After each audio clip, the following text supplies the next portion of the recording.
Home, homeward bound, home on the range. Home is where I want to be. There's no place like home, said the girl in The Wizard of Oz. There's no place like home. If you repeat it enough, you go back where you came from, and the Tin Man becomes a friendly farmhand on your dad's property. There's no place like home.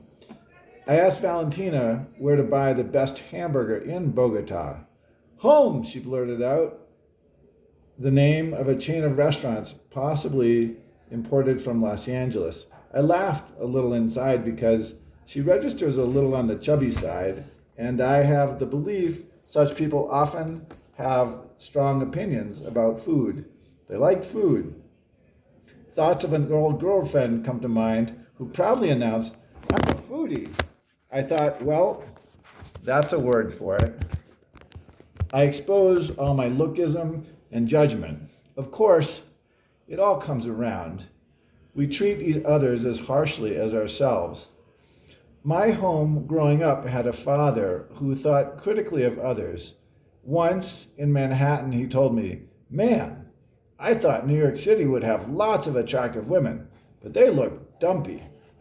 This from a 70-year-old man, status post semi-failed liposuction in Mexico. He got an infection and spent a week in the VA hospital. His wife went on a ski trip while I visited him every day in the hospital. You never know about hospitals. People die from small things. People die quickly. My father's mother got hit by a drunk driver and died. I learned later she had a 2-week hospital stay after the accident, during which my father did not visit her. I learned even later, apparently nobody thought she'd die. Did my father do right or wrong? When my dad stayed in the hospital shortly before his death, my brother didn't come. They say everyone grieves in his or her own way, so I let him do as he pleased and said nothing. My home sat in the same city as my brother, San Francisco. I saw him once a week on Tuesdays at 4 p.m. for a can of beer in his basement. Home has great connotations. Home base, home run. You want to get there. Sexually, home base means, well, sex. People think it's good.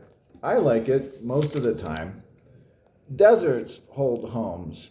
Foxes live in burrows under cold sand, moonlight, and saguaros. When you lose yourself in the woods, first you build a shelter.